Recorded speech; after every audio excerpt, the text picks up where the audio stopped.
Hello, my name is Larissa Alvarez, and the title of my presentation is Misinformation Nation. And we will be talking about misinformation as a significant issue during the 2024 presidential election. So, misinformation or fake news has become a buzzword in United States politics. But is misinformation a serious threat to the democratic process? I will argue yes. Misinformation was a significant issue during the 2024 presidential election because fake news affects citizens' perception of democracy and impacts the collective consciousness. Misinformation also encourages anti constitutional principles such as censorship. An article titled Fake News in Democracy, written by Martin Reglitz, examines the moral relevance of misinformation and its effects on democracy. Reglitz claims that the most significant empirical studies conclude that fake news is quite ineffective in convincing people. So, if people don't usually believe misinformation, then is it harmless? The answer is no.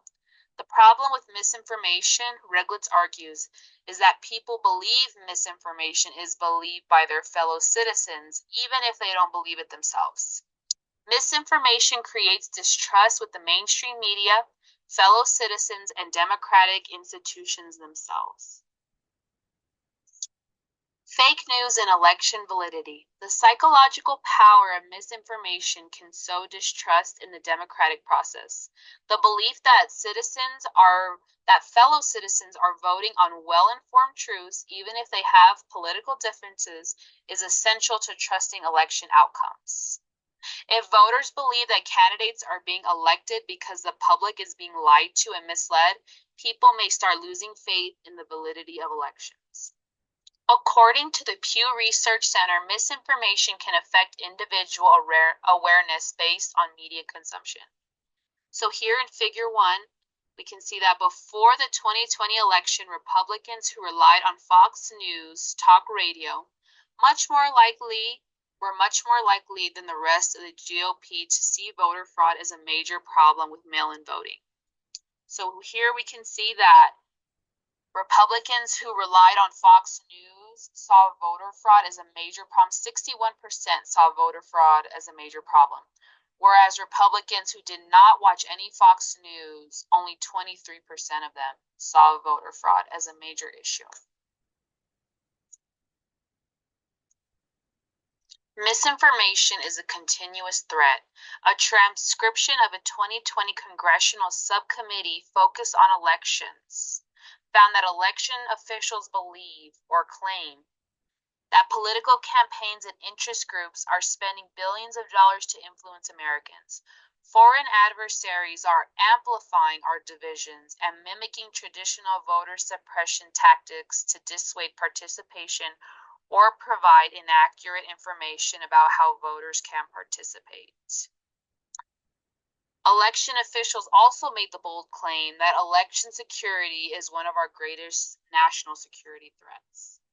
So, what do analysts have to say about misinformation in the 2024 presidential race? According to the Brookings Institute, disinformation shaped views about the candidates during the 2024 presidential election.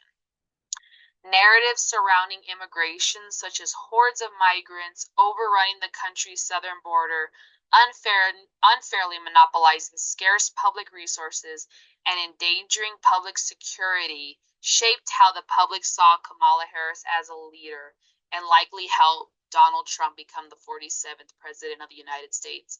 However, facts show that immigrants actually commit less crimes than United States citizens. The Brookings Institute also brought up how the U.S. economy is the envy of the world, yet voters had a dismal view of the economy and rated Harris negatively for the economic situation. Communication technologies were vital in shaping voter perception of important issues in the 2024 presidential race. So, what is the solution to this problem according to the Brookings Institute? Censorship, or in their own words, there needs to be meaningful content moderation by social media platforms. And now we have come to the issue of censorship. In a letter to FBI Director Christopher Wray on July 20th, 2023, the House Judiciary Committee expressed concerns about the Bureau's censorship of an issue that could have affected the 2020 presidential election. A laptop belonging to President Joe Biden's son, Hunter Biden, was discovered and found to have incriminating evidence. The FBI is accused of grooming social media platforms to believe this information was actually Russian disinformation and thereby encouraging social media platforms not to share the story. The Judiciary Committee noted that as a federal court in Missouri versus Biden explained in damning language, the FBI's actions prevented millions of Americans from having a clear understanding about a salient issue in the 2020 presidential election. Although it may be tempting to believe that censorship is the antidote to the fake news problem, allowing powerful groups to decide what constitutes misinformation has insidious consequences and therefore is not a solution. Misinformation tugs at the fabric of democracy. Citizens can lose faith in the political competency of their peers and even in election validity. Even if the vast amount of voters do not believe outlandish fake news stories, they believe that others are influenced by it. All of this information begs the question, what can be done to combat misinformation? Some organizations claim that moderating or using censorship to filter misinformation from online platforms can help curb the spread.